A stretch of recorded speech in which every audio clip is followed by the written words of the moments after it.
22 अगस्त 2024 को भाद्रपद माह के गुरुवार दिन संकष्टी गणेश चतुर्थी व्रत आने वाला है।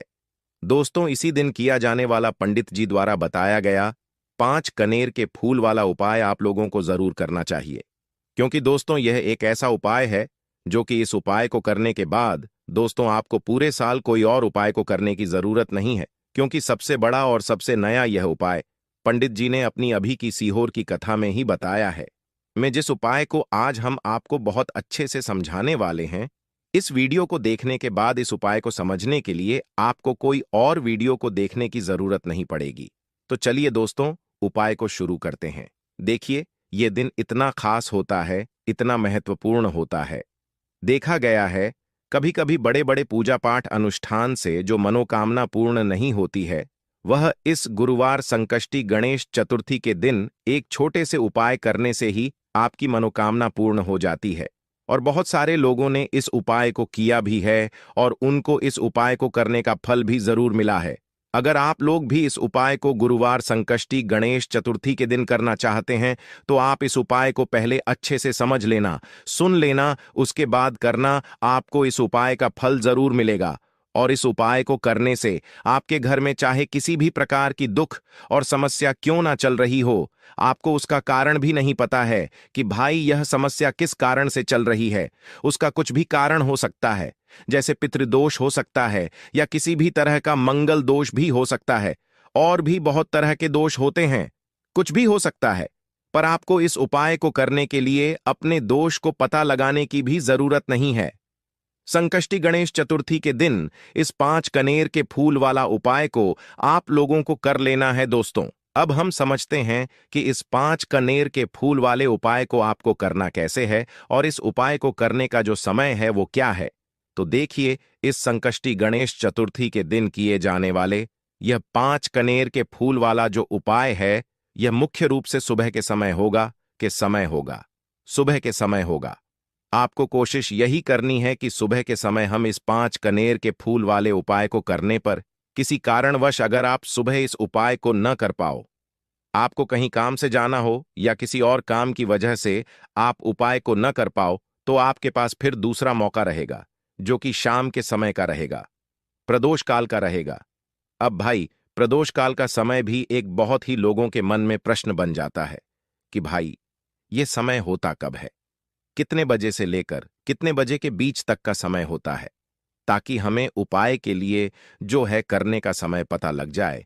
तो हम आपको बता दें, प्रदोष काल का जो एक समय होता है, शाम का समय, वह होता है शाम के 6-4 बजे से लेकर शाम के 7-8 बजे के बीच का। इस समय के बीच में आप उपाय को करेंगे तो आपको उस उपाय का जरूर फल मिलेगा।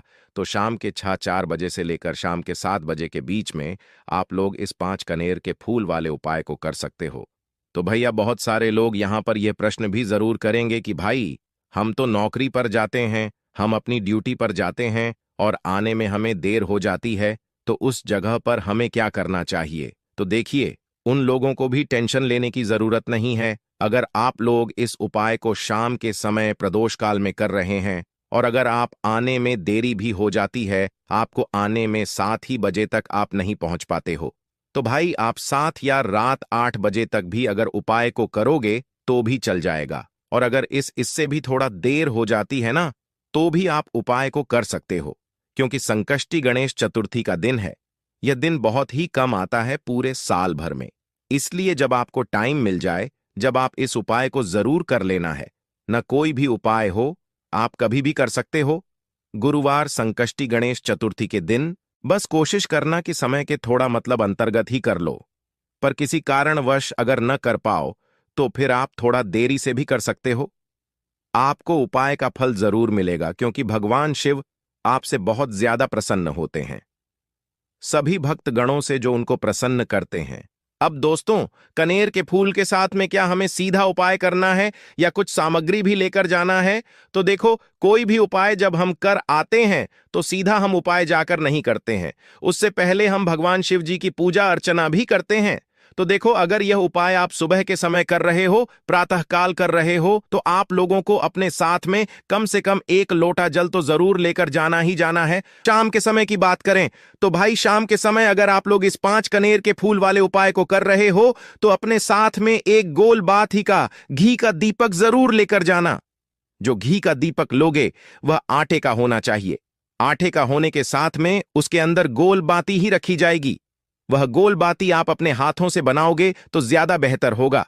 साथ ही में उस दीपक के अंदर जो मतलब चीज डालेगी वो डालेगी शुद्ध देसी गाय का घी है ना, उसके अंदर शुद्ध देसी गाय का घी ही डालना। भैंस का मिलावटी बाजार का घी मत डालना। इस बात का भी आप लोग ध्यान रखना। अगर आपको उपाय का पूर्ण फल चाहिए तो भाई करना क्या है, देखो, सुबह अगर उपाय कर रहे हो, होना तो अगर 10, 11, 12 बजे तक भी उपाय करोगे तो भी कोई दिक्कत वाली बात नहीं है, कर सकते हो। संकष्टी गणेश चतुर्थी का दिन बार बार नहीं आता है। आपको पहुंचना है सबसे पहले तो अपने घर के पास में जो शिव मंदिर हो, शिवालय हो, जहां पर शिवलिंग विराजित हो, वहां पर आप लोगों को पहुंच जाना है। अब वहां पर पहुंच कर करके सीधा हमें जाकर उपाय करने लग जाना है, नहीं, आपको पहले अपना शिव जी के मंदिर के अंदर प्रवेश करना है, भगवान शिव जी के दर्शन करना है। पहले आपको अपनी अपनी पूजन अर्चना करनी है। जैसे कि 1 लोटा जल जो लेकर गए हैं भाई, वो 1 लोटा जल चढ़ा दें। इसके अलावा जो भी पूजन सामग्री है आपकी, फूल, धतूरा, गुलाल, अबीर गुलाल, जो भी चीजें हैं, चंदन वगैरह, उन सारी चीजों से आप पूजन अर्चना कर सकते हो। पर जो उपाय के 5 कनेर के फूल हैं वो आप अलग ही रखना, वह उपाय के समय ही हमें निकालने हैं। तो सावन के सबसे बड़े व्रत संकष्टी गणेश चतुर्थी के दिन करते हो, वैसे आप अपनी पूजन अर्चना कर लेना है ना। इसी तरीके से शाम के समय है, शाम के समय जब आप अपने घर के पास में जो शिव मंदिर हो वहां पर पहुंच गए, तो पहुंचने के बाद आप पहले अपना वह घी का दीपक जलाना। अब घी का दीपक जलाने में भी इस बात का ध्यान रखना, इस घी के दीपक को आपको अपने घर से जलाकर नहीं लेकर जाना है और मंदिर में जाकर भी जलाना है। और मंदिर में जाकर जलाओ होगा तो उसे अपनी माचिस से ही चलाना है। अपने घर से इस दीपक को जलाने के लिए अपनी माचिस लेकर आना। अगर आपने मंदिर में किसी और की माचिस ले ली इस दीपक को जलाने के लिए, अगर आप शाम के समय इस वाले उपाय को कर रहे हो, तो भाई इस उपाय को करने का फल जो है उस व्यक्ति को भी मिल जाएगा जिस व्यक्ति की आपने माचिस ली होगी। उसके बाद में दोस्तों, आप लोगों को एक बात का और ध्यान रखना है कि जब आप उस दीपक को जला दो, जलाने के बाद उस दीपक से आप चाहो तो आरती भी उतार सकते हो, अन्यथा कोई दिक्कत वाली बात नहीं है। आप उस दीपक को भगवान शिव जी के इतने पास मत रखना कि भगवान शिव जी को आंच लगे। थोड़ी दूरी बनाकर ही जो है आप उस दीपक को जो है भगवान शिव जी के शिवलिंग के पास में रखना, क्योंकि अभी हम जो है भगवान शिव जी को प्रसन्न करने वाले हैं। तो इसीलिए जो है भगवान शिव जी को आंच ना लगे, इतनी दूरी बनाकर आप उस दीपक को रख दीजिएगा। जैसे ही आपकी पूजन अर्चना हो जाती है, आप जल चढ़ा देते हैं। सुबह के समय गए तो जल चढ़ा देते हैं, पूजन अर्चना हो जाती है, फिर आप उसके बाद में भगवान शिव जी की शिवलिंग के पास में कहीं पर भी बैठ जाइए, सामने बैठ जाइए या आसपास बैठ जाइए। उसी तरीके से शाम के समय है, दीपक जैसे ही लग जाए तो भाई आप अपना उपाय को यहां पर कर सकते हैं। और उपाय को करने से पहले आप अपने वह 5 कनेर के फूल निकाल लीजिए, क्योंकि अब हम यहां पर उपाय को करने वाले हैं। उपाय को करने के लिए आप शिवलिंग के सामने भी बैठ सकते हैं, आसपास भी बैठ सकते हैं, कोई दिक्कत वाली बात नहीं है। अब हमारे पास 5 कनेर के फूल है, तो सीधी सी बात है कि इन 5 कनेर के फूलों को हमें 5 अलग अलग जगहों पर या पर चढ़ाने हैं। अब वह 5 अलग अलग जगह कौन सी हैं वो हम आपको बताते हैं। देखिए, 5 अपने कनेर के फूल आप अपने सामने निकाल कर रख लीजिए। अब 5 कनेर के फूल में से सबसे पहला वाला कनेर का फूल आप लोग उठाइए और पहले वाले कनेर के फूल आपको कहां पर चढ़ाना है वो आपको चढ़ाना है भगवान शिव जी की शिवलिंग के ऊपर। जो गणेश जी वाला स्थान होता है वहां पर अब भगवान शिव जी के शिवलिंग के ऊपर गणेश जी वाला स्थान कहां पर होता है? भगवान शिव जी की शिवलिंग होती है, शिवलिंग की जल आधारित होती है। जलाधारी का जो राइट हैंड साइड होगा, मतलब शिवलिंग की तरफ से खड़े होकर देखना कि भगवान शिव जी का सीधा हाथ कौन सा है, राइट हैंड साइड कौन सा है। उस राइट हैंड साइड पर आपको यह पहले नंबर का कनेर का फूल समर्पित करना है। और जो फूल खिला हुआ भाग होगा ना, वो शिवलिंग की तरफ करके ही आप लोग जो है इस पहले नंबर के फूल को भगवान गणेश जी वाले स्थान पर समर्पित करना, जलधारी के राइट हैंड साइड पर। अब दोस्तों निकाल लेना अपना दूसरे नंबर का कनेर का फूल है ना। अब दूसरे नंबर के कनेर के फूल को आपको कहां पर समर्पित करना है, या आपको समर्पित करना है भगवान कार्तिकेय जी वाले स्थान पर। अब गणेश जी वाला स्थान राइट हैंड साइड पर होता है, तो कार्तिकेय जी वाला स्थान लेफ्ट हैंड साइड पर होता है, जलाधारी के ऊपर है। तो जलाधारी के ऊपर जो लेफ्ट हैंड साइड का जो हिस्सा है, वहां पर कार्तिकी जी के स्थान है। तो इस दूसरे नंबर के फूल को आप वहां पर समर्पित कर देना और भगवान से प्रार्थना कर लेना। और फूल खिला हुआ भाग शिवलिंग की तरफ ही होना चाहिए। अब बात आती है तीसरे कनेर के फूल की। तो तीसरे कनेर के फूल को भी आपको लेना है, और इस तीसरे कनेर के फूल को आपको माता अशोक चंद्र जी वाले स्थान पर समर्पित करना है। अब यह माता अशोक चंद्र जी का स्थान कहां पर होता है दोस्तों?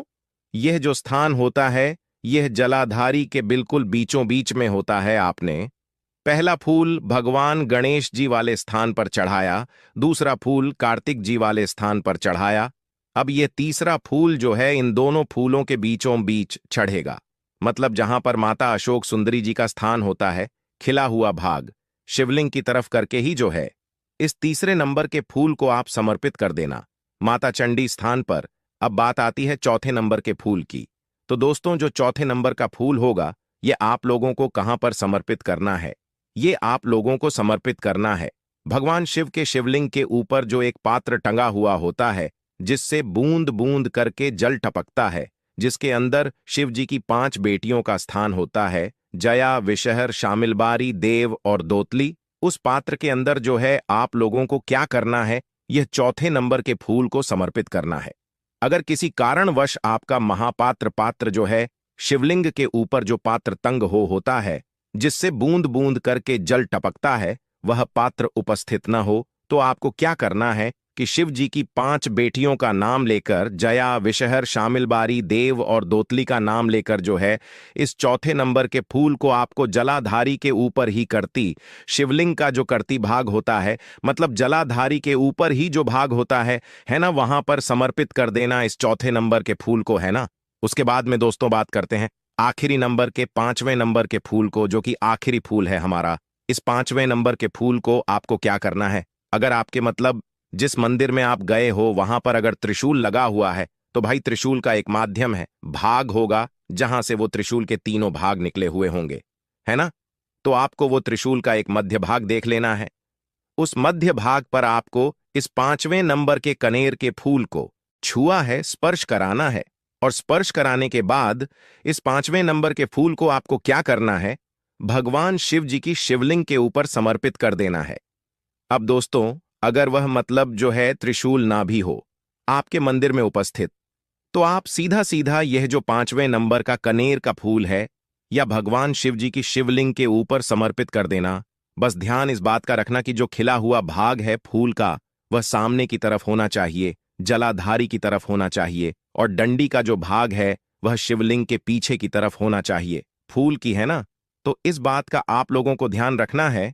जैसे ही आप लोग को ये 5 फूल समर्पित कर दे देते हैं, वहीं पर भगवान शिव जी के शिवलिंग के पास में बैठकर जो है हाथ जोड़कर विनती कर कर अपनी वह मनोकामना बोलना, जिस मनोकामना के लिए आप लोग ये वाला उपाय कर रहे हो। अपनी वह दुख और समस्या बोलना जिसके लिए आप लोग अपना ये वाला उपाय कर रहे हो। अपने किसी भी एक मनोकामना के लिए ये वाला उपाय करना। 2-3 मनोकामना एक साथ मत बोलना, कोई भी एक मनोकामना बोल देना। अपने 5वें नंबर के फूल चढ़ाने के बाद और चढ़ा दो, तो भाई 2 मिनट भगवान शिव जी के नाम का जाप कर लेना। उसके साथ में दोस्तों आपका ये उपाय यहां पर पूर्ण हो जाता है, और आप भगवान शिव जी के दर्शन करके उनको प्रणाम करके आप अपने घर पर वापस जा सकते हो। इसी के साथ में दोस्तों इस उपाय को करने से आपको बहुत जल्द धन की प्राप्ति होगी।